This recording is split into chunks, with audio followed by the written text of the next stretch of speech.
Olá pessoal, tudo bem? Eu sou o Giordival. Estou gravando esse vídeo para a gente trocar uma ideia sobre o Campeonato Brasileiro 2020. Para a gente falar aqui o que as equipes precisam fazer aí no segundo turno. Eu não sou da matemática, mas eu resolvi brincar com os números aqui e palpitar sobre o que eu acho que as equipes vão precisar fazer aí no segundo turno para atingirem os seus objetivos, seja ser campeão ou fugir do rebaixamento. Para quem tem visto os meus vídeos, né, se você nunca viu, deixa eu te contar o que eu tenho pensado do campeonato. Eu tenho apostado que o campeão brasileiro vai ser um dos três primeiros colocados, o Internacional, Atlético ou Flamengo. E tenho torcido para ser o Atlético, porque eu sou torcedor do Galo, obviamente. Mas o que acontece? Por que eu estou tendo essa... Eu estou fazendo esta aposta? É porque a história do campeonato, ela mostra que as três equipes que tiveram ali um papel de protagonista no primeiro turno, geralmente uma delas acaba levando o campeonato. E apesar do primeiro turno não ter acabado, porque tem algumas equipes que ainda precisam realizar algumas partidas, essas três equipes foram as equipes de mais destaque no primeiro turno, as equipes que apresentaram ali o melhor futebol. Então eu vou nessa, eu vou apostar que o campeão brasileiro vai ser uma dessas três equipes. O São Paulo, se ele tivesse realizado as três partidas lá do primeiro turno, que ele ainda não realizou, e tivesse vencido, hoje ele estaria com 42 e seria líder do campeonato, com uma distância considerável em relação ao Internacional. Por que eu não estou apostando no São Paulo? Eu não estou apostando no São Paulo devido à intranquilidade que é o trabalho do Fernando Diniz.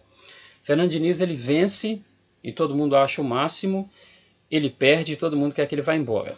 Olha a sequência, preste atenção na sequência que é os jogos do São Paulo. São Paulo contra o Fortaleza, se não tivesse vencido ali nos pênaltis, né, aquela disputa maluca, onde praticamente todo mundo cobrou pênaltis, se o São Paulo não tivesse vencido ali, muito provavelmente o Fernando Diniz teria sido demitido e talvez aquele jogo contra o Flamengo nem tivesse ocorrido da forma que ocorreu. E aí ele ganha do Flamengo e todo mundo, ó, o São Paulo agora vai. E no meio de semana ele perde pro Lanús e todo mundo começa a falar Diniz não dá. Então assim, essa inconstância do trabalho do Diniz é que me faz apostar que o São Paulo não será campeão. Mas essa é a minha opinião, é só uma aposta.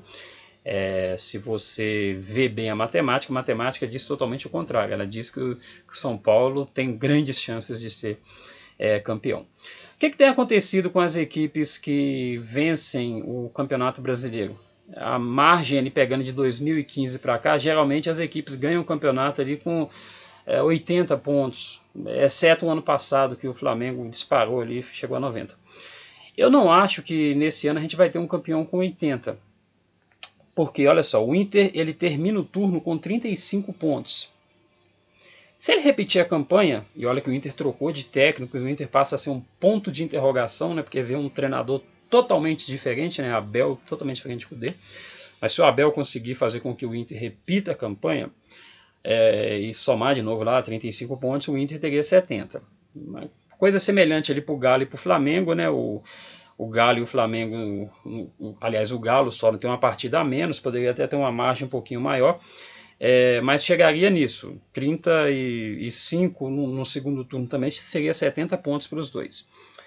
O São Paulo é que teria uma margem diferente. Se o São Paulo conseguisse no segundo turno repetir o primeiro turno, considerando que ele tenha vencido as três partidas que ainda não aconteceram, o São Paulo conseguiria chegar a 78 pontos e ser campeão.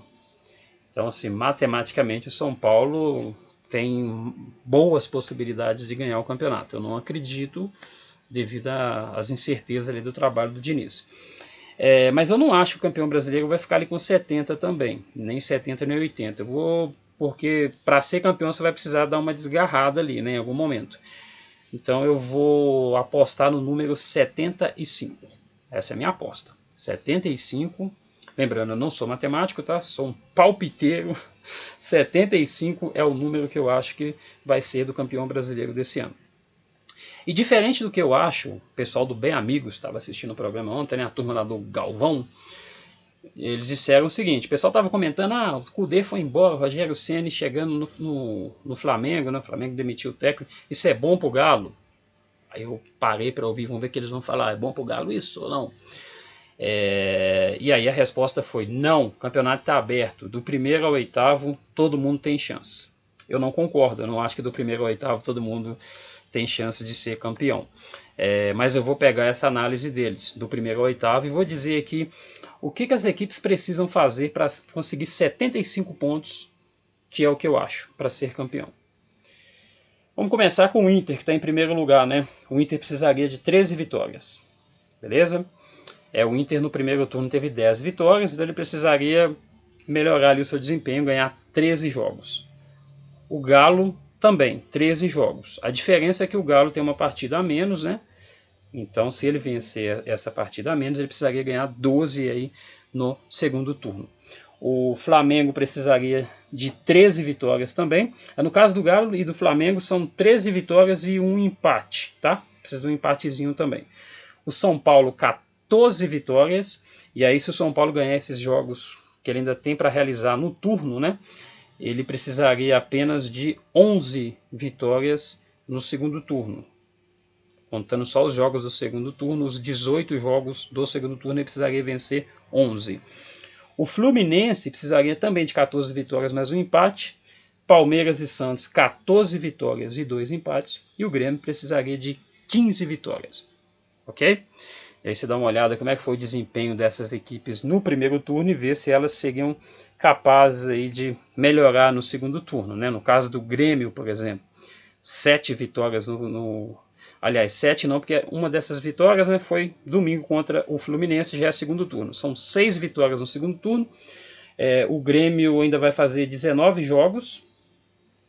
O Santos 18, Palmeiras 19, Fluminense 18. Aí São Paulo 21 jogos ainda para realizar.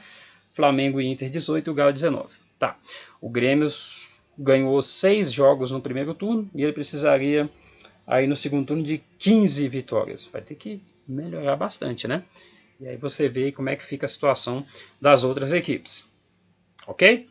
Bom, a partir do 10º, vamos dizer que as equipes, a partir do 9º, vamos dizer que as equipes têm que evitar um rebaixamento.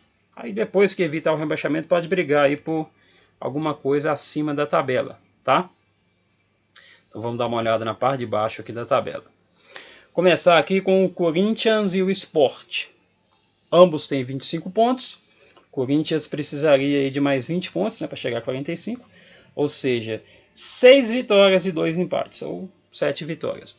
Corinthians ganhou 6 jogos e o Sport ganhou 7 no primeiro turno.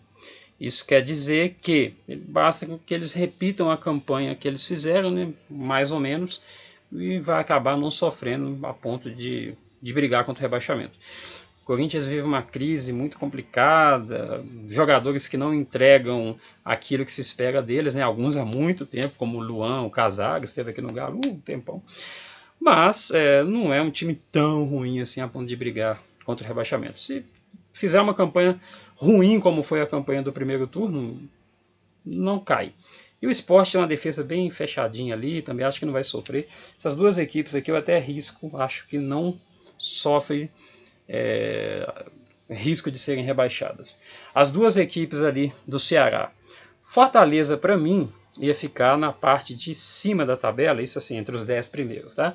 Porque o trabalho do Rogério é muito bom, tem uma defesa muito sólida. Com a saída do Rogério Ceni, que agora vai se aventurar lá no Flamengo, né? Pode ser até que dê muito certo no Flamengo ou não, enfim. Resta saber quem o Fortaleza vai contratar. Se o Fortaleza vai trazer um treinador com a mesma linha de pensamento do Rogério ou um cara que vai mudar completamente a linha de pensamento. Até então, Fortaleza precisaria ali de 7 vitórias e o Ceará também. Fortaleza e Ceará precisariam basicamente também repetir o que fizeram ali no primeiro turno e não teriam muita dificuldade. Com esse asterisco ainda de não saber quem é o treinador até o momento que eu estou gravando esse vídeo do Fortaleza, eu diria também que essas duas equipes não devem correr risco ali de rebaixamento, na minha opinião. Vão acabar conseguindo seus objetivos. Do 13º para baixo, aí o bicho já começa a pegar, apesar de algumas equipes terem jogos a menos. O Atlético Goianiense precisaria ali de 7 vitórias e 2 empates em 18 jogos. O Bahia precisaria de 8 vitórias e um empate em 19 jogos. E o Curitiba precisaria também de 8 vitórias e um empate em 18 partidas. O Atlético Goianiense venceu 5, precisaria vencer 7. O Bahia, no primeiro turno, o Bahia tem 6 vitórias. Correção aqui, o Bahia ganhou do Botafogo, né? Então são 5 vitórias no primeiro turno. Essa vitória, 6 vitórias já contando no segundo turno. Mas o Bahia precisaria de 8 vitórias, né? E para uma equipe que ganhou só 5 no primeiro turno. O Atlético Goianiense, ele precisaria de 7 vitórias, como eu já falei, né? E é uma equipe que ganhou 5. O Curitiba, que ganhou 5 também, precisaria de 8 vitórias. Então são equipes que vão ter que melhorar aí bastante para o segundo turno. O Bragantino, que ganhou 4 vezes, né, no primeiro turno, o Bragantino precisaria também de 8 vitórias e um empate. Então vai ter que melhorar também bastante. E os 4 últimos colocados hoje, né? O Botafogo e o Vasco. O Botafogo tem 19 partidas, né? Aliás, o Botafogo ainda faz 19 partidas, né? O Botafogo realizou 19, ainda faltam 19 jogos. O Vasco realizou 18, portanto ainda faltam 20 jogos. O Botafogo precisa de 8 vitórias e um empate. E o Vasco de 8 vitórias e 2 empates. O Botafogo só ganhou 3 vezes. E o Vasco no primeiro turno só ganhou 5. Então essas equipes vão precisar também melhorar bastante. O Atlético do Paraná, que no primeiro turno só ganhou 4 vezes, né? Aqui está 5 porque já conta a partida contra o Fortaleza. O Atlético do Paraná precisa de 8 vitórias e 2 empates. E o Goiás precisa aí de 11 vitórias. É uma equipe que só ganhou 2 vezes até agora. Ok? Então, na minha opinião, isso é o que essas equipes precisam. Na verdade, em relação aos 45, não é nem opinião, né? É fato. Caso do Goiás, por exemplo, precisa ganhar 11 jogos para matematicamente chegar a 45. Pode ser, né? Dependendo do que ocorra no campeonato, pode ser que as equipes consigam se salvar com menos de 45, né? Isso já aconteceu, ano passado, por exemplo, aconteceu. E pode ser também que na parte de cima alguém seja campeão ali com mais de 75 ou menos de 75, isso pode acontecer. Mas na minha opinião, o campeão brasileiro desse ano vai ter 75 pontos, vai precisar de 75 pontos ali para ser campeão, e continuo achando que o rebaixamento é ali nos 45. E aí, esse é o que as equipes precisam fazer no segundo turno. Eu falei sobre a quantidade de vitórias, né, que cada equipe vai precisar conseguir, dependendo aí do seu objetivo. Se você torce aí para alguma das equipes que está entre o primeiro e o oitavo colocado, né, ou seja, do Inter até o Grêmio, dá uma olhada aí e vê se a sua equipe consegue o número de vitórias que eu falei para chegar nos 75 pontos. Comenta ali embaixo se você acha que eu estou certo ou que eu estou totalmente errado, se você acha que a pontuação vai ser maior. Comenta lá se você acha que a sua equipe vai conseguir esses objetivos. Se você torce para uma das equipes que está aí na parte de baixo, né, da tabela, do 9º até o 20º, comenta ali se você acha que eu tenho razão, que quem vai brigar mesmo pelo rebaixamento é do 13º para baixo. Se você acha que equipes como Corinthians, Sport, Ceará vão conseguir se livrar ali do rebaixamento sem sustos. Se você torce para São Paulo, comente ali também se você acha que eu tenho razão, que o trabalho do Diniz é meio incerto e não vai fazer com que o São Paulo dispute o título, ou se eu estou totalmente equivocado e o São Paulo vai sim ser campeão. Dê sua opinião ali embaixo. Se você gostou do vídeo, deixa um like lá. Se você gostou aí da troca de ideias, do bate-papo sobre futebol, inscreva-se no canal. De vez em quando eu vou postando meus vídeos, colocando aí a minha opinião, né? Não sou um especialista, sou só um torcedor apaixonado por futebol, trancado em casa na quarentena e trocando uma ideia aí com a galera do mundo virtual. Então, pessoal, essa foi a minha opinião sobre o segundo turno do Campeonato Brasileiro. Um abraço a todos vocês e até o próximo vídeo.